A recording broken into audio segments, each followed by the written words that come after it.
Cooler से भरा ससुराल।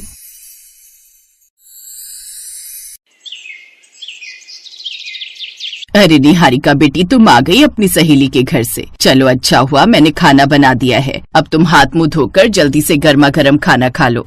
ठीक है माँ। अरे क्या हुआ बेटी, तुम आज उदास क्यों लग रही हो? काजल से तुम्हारा कुछ झगड़ा हुआ है क्या?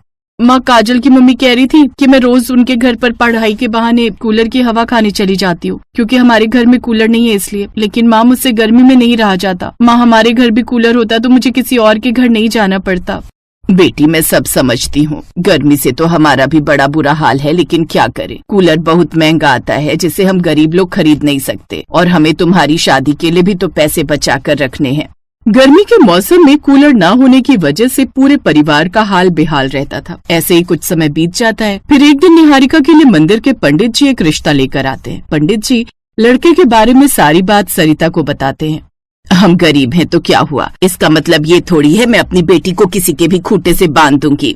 बहन जी, मैं कह रहा हूँ ना, आंख बंद करके रिश्ते के लिए हाँ कर दीजिए। अच्छे लोग हैं, उनकी खुद की कंपनी है, वो भी कूलर बनाने की। आपकी बेटी राज करेगी, राज।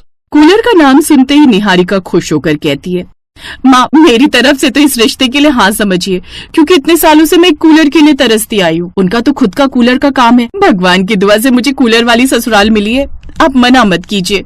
सरिता अपनी बेटी की खुशी देखते हुए इस रिश्ते के लिए हाँ कर देती है और कुछ दिनों में निहारिका की अच्छे खासे परिवार में शादी हो जाती है। फिर सारी रस्मों के बाद जब निहारिका अपने कमरे में जाती है तो देखती है कि कमरे के चारों तरफ कूलर ही लगे पड़े हैं, जो उसे ठंडी हवा का आनंद दे रहे थे। तभी निहारिका अपने पति से कहती है, आपके कमरे में तो 4-4 कूलर लगे हैं जी। वो तो होंगे ही ना, हमारा कूलर का खुद का जो काम है। अब तुम्हें कभी भी इस घर में 1 मिनट के लिए गर्मी नहीं लगेगी। कूलर से भरा ससुराल पाकर निहारिका काफी खुश थी। अब चाहे बाथरूम में कपड़े धोने हो या रसोई में खाना बनाना हो, चाहे हॉल में झाड़ू पोछा करना हो, हर जगह कूलर लगा होता है, जिससे निहारिका को काम करने में कोई भी दिक्कत नहीं होती थी। एक रोज निहारिका झाड़ू लगाती हुई खुद से कहती है, मायके में तो गर्मी में काम करते हुए हालत खराब हो जाती थी, लेकिन यहाँ तो ठंडी हवा में काम करने का और ज्यादा मन करता है। झाड़ू लगाकर निहारिका जैसे ही अपने कमरे में जाती है, तभी पीछे से आकर निहारिका की सास उससे कहती है, बहू, मैंने गेहूं मंगवा दिए हैं, तू गेहूं को छत पर धोकर अच्छे से सूखने के लिए डाल कर आ जा। हे भगवान, छत पर तो बहुत ज्यादा गर्मी है। इतनी तेज धूप में तो गेहूं धोकर सुखाने में बहुत टाइम लग जाएगा। गर्मी में तो मेरी छत पर हालत ही खराब हो जाएगी। फिर वो डरती हुई छत पर जाती है और निहारिका छत पर जाकर देखती है तो वहाँ भी कूलर लगा होता है।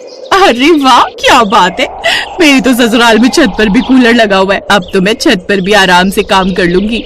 छत पर भी कूलर लगे होने पर निहारिका आराम से काम करती है और गेहूं को भी सूखने के लिए डाल देती है। थोड़ी देर बाद ही शाम को बालकनी में कूलर की हवा लेती हुई चाय की चुस्की लेती है। मुझे चाय पीनी बहुत पसंद थी, हर गर्मी में मेरी चाय छूट जाती थी, लेकिन अब देखो सुबह से 5 कप चाय पी चुकी हूँ। बड़ी खुश नसीब हूँ मैं जो मुझे कूलर से भरा ससुराल मिला है। ऐसे कुछ दिन गुजर जाते हैं। फिर एक दिन जब निहारिका बाथरूम से नहाकर बाहर आती है तो कमरे में लगे कूलर से ठंडी हवा से उसे कपकपी उठने लगती है, जिससे वो सारे कूलर बंद कर देती है। तभी कमरे में सोते हुए उसके पति गौतम की आंख खुल जाती है। निहारिका, तुमने कूलर क्यों बंद कर दिया? इसको चलाओ प्लीज, मेरी सारी नींद खराब कर दी तुमने। मैं अभी नहा कर आई हूँ जी, और मुझे ठंड लग रही है। ठंड लग रही है तो बाहर चली जाओ, लेकिन कूलर चला दो, मेरी नींद क्यों खराब कर रही हो? गौतम के कहने पर उसको कूलर चलाना पड़ता है और ठंड से कांपती हुई वो कमरे में झाड़ू पोछा करती है। थोड़ी देर बाद निहारिका रसोई में जब जाती है तो देखती है उसकी सास कूलर चलाकर रसोई में काम कर रही थी, जिससे बार बार सब्जी का धुआं पूरी रसोई में हो रहा था, जिसे देखकर वो कूलर का प्लग निकाल देती है। अरे बहू, तुमने कूलर क्यों बंद कर दिया? पूरी रसोई में देख कितना भपका हो गया है। माँ जी, सब्जी का धुआं बार बार मेरी आंखों में लग रहा है, इसलिए मैंने कूलर बंद कर दिया।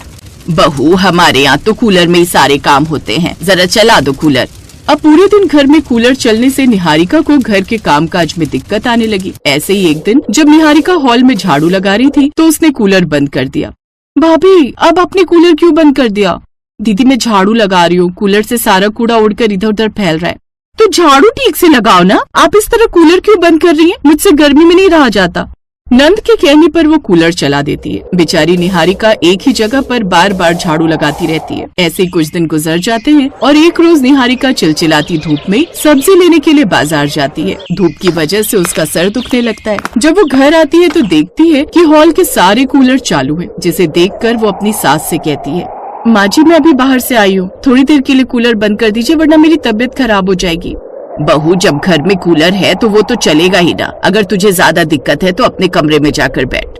निहारिका सास के कहने पर अपने कमरे में जाती है तो देखती है गौतम पहले से ही कूलर चलाकर कमरे में आराम कर रहा है। फिर मजबूरी में बेचारी निहारिका अपने कमरे में लेट जाती है। ठंडा गर्म होने की वजह से उसकी तबीयत और ज्यादा खराब होने लगती है। फिर अगले दिन गौतम सबके लिए आइसक्रीम लाता है। अरे निहारिका, तुम अपनी आइसक्रीम क्यों नहीं खा रही हो? गौतम मेरे सर में बहुत तेज दर्द हो रहा है।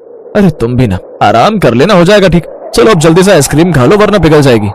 निहारिका अपने पति के कहने पर कूलर की ठंडी हवा में बैठकर आइसक्रीम खा लेती है, जिसकी वजह से उसकी तबीयत और ज्यादा खराब हो जाती है, जिस कारण वो बिस्तर पकड़ लेती है। थोड़ी देर बाद जब निहारिका की ननद उसके कमरे में जाती है तो अपनी भाभी को लेटा देखकर कहती है, भाभी अभी तक सो रही है, लगता है इनकी तबीयत ठीक नहीं है। प्रिया निहारिका के सर पर अपना हाथ रखती है तो एकदम से हाथ पीछे हटा लेती है। हे भगवान, भाभी का शरीर तो एकदम आग की भट्टी की तरह तप रहा है। प्रिया जल्दी से भागकर हॉल में जाती है और सबको निहारिका के बारे में बताती है, जिसे सुन सब घबरा जाते हैं। लेकिन गर्मी में निहारिका को इतनी तेज बुखार कैसे हो गया? बेटा तू जल्दी से डॉक्टर को लेकर आ जा, मैं बहू को जाकर देखती हूँ। थोड़ी देर बाद गौतम डॉक्टर को अपने घर पर ले आता है। जब डॉक्टर निहारिका का चेकअप करता है तो कहता है, आप लोगों ने इनका जरा भी ख्याल नहीं रखा क्या? कितने दिनों से इनकी तबीयत खराब है, ऊपर से आपने इतने सारे कूलर एक ही कमरे में लगा रखे। आप क्या इन्हें हॉस्पिटल पहुंचाना चाहते हैं? डॉक्टर साहब आप कैसी बात कर रहे हैं? ये हमारी बहू है, भला हम इसके साथ ऐसा क्यों करेंगे? हमें लगा इसकी तबीयत गर्मी से खराब हुई है, बस इसीलिए हमने कूलर चला दिया। इनकी तबीयत सर्दी गर्मी से खराब हुई है, शायद ये बाहर की गर्मी से एकदम घर की ठंडी हवा में आती है, इसीलिए इनकी तबीयत खराब हो गई है। कोशिश करें कि आप लोग अपने घर में कूलर कम कर दें। यदि यही हाल रहा तो कल को इनका ये बुखार इनके दिमाग पर भी चढ़ सकता है। डॉक्टर की बात सुनकर सभी लोग डर जाते हैं और घर से काफी सारे कूलर कम कर देते हैं। और कुछ दिन बाद निहारिका ठीक हो जाती है और अब वो अपनी मर्जी के मुताबिक कूलर में रहती है, जिससे उसकी तबीयत भी अब काफी ठीक रहने लगती है और सब लोग साथ में खुशी खुशी रहने लगते हैं।